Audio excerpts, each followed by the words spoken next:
সাহারির সময় আজান দেওয়া, দেখুন কয়টা বলবো, সমস্যার শেষ নাই।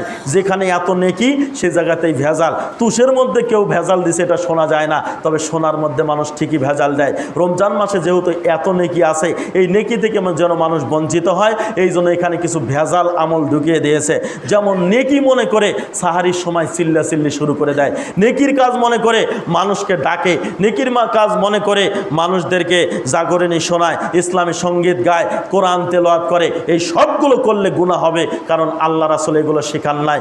আপনি জানেন একজন অসুস্থ মানুষ, তার উপর সিয়াম ফরজ নয়। শিশু বাচ্চা তার উপর সিয়াম ফরজ নয়। অসুস্থ মানুষ তার উপর সিয়াম ফরজ নয়। এরপরে মুসাফিরের উপর সিয়াম ফরজ নয়। অমুসলিমের উপরে সিয়াম ফরজ নয়। আপনি কেন চিল্লাচিল্লি করে তাদের ঘুম ভাঙিয়ে দিলেন? ওর মা একটু রান্না করবে, বাচ্চাকে জাগিয়ে দিয়ে আপনি তাকে ঘুম থেকে বন্ধ করে দিলেন, এবার মাকে খেতেই দিচ্ছে না। ইসলাম এত বোকা ধর্ম নয়। সকলের অধিকার নিশ্চিত করার ধর্মের নাম হচ্ছে ইসলাম ধর্ম। আপনি জেগেছেন, পাশের বাড়ি যে আছে তাকে জাগিয়ে দেন। যদি সর্বোচ্চ করতে চান, রাসূলের যুগের সুন্নাত যেটা সৌদি আরবে গোটা বছর দেওয়া হয়, সেটা হচ্ছে আজান দিতে হবে।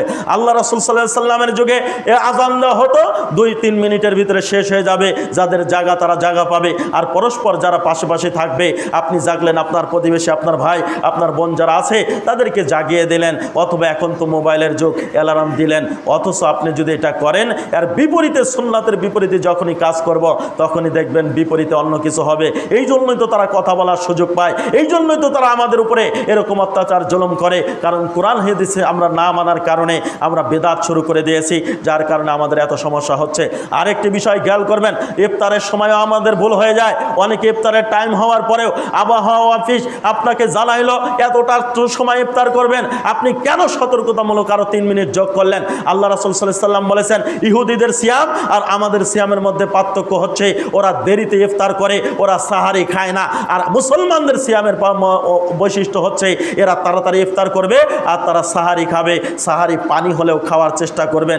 যদি জায়গা না পান, যখন জাগবেন তখন নিয়ত করবেন। তবে যদি জায়গা পান, 1 ঢোক পানি হলেও খাওয়ার চেষ্টা করবেন, এতে বরকত রয়েছে। আর এই জায়গায় ডাকাডাকির পরিবর্তে আজান দেওয়া যদি সম্ভব হয়, যদি ফিতনা বা মানুষ যদি আপনাদেরকে মারধর শুরু না করে, তাহলে নবীর সুন্নাত হচ্ছে আজান দেওয়া, এটা চালু করতে পারেন। আর যদি সম্ভব না হয়, তাহলে চুপ থাকেন।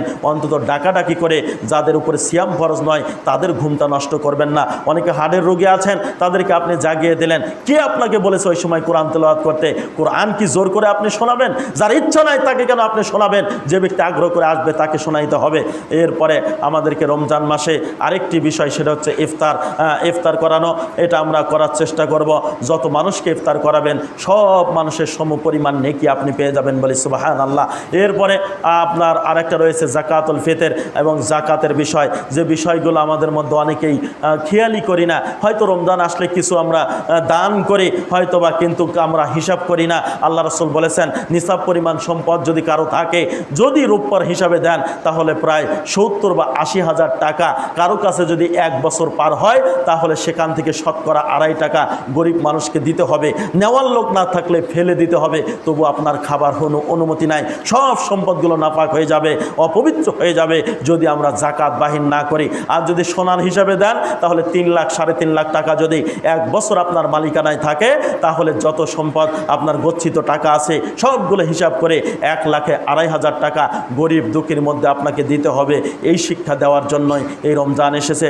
রমজানে আমরা যাকাত আদায় করব, বেশি বেশি দান সদকা করব, কোরআন তেলাওয়াত করব, তাসবিহ তাহলিল করব এবং সুন্নাত অনুযায়ী আমল করার জন্য চেষ্টা করব, বিদআত মুক্ত আমল করার চেষ্টা করব। রমজান মাসে আল্লাহ রাব্বুল আলামিন যেন আমাদের প্রত্যেককে এই রমজানের লক্ষ্য উদ্দেশ্যে পৌঁছার তৌফিক দান করেন। আল্লাহুম্মা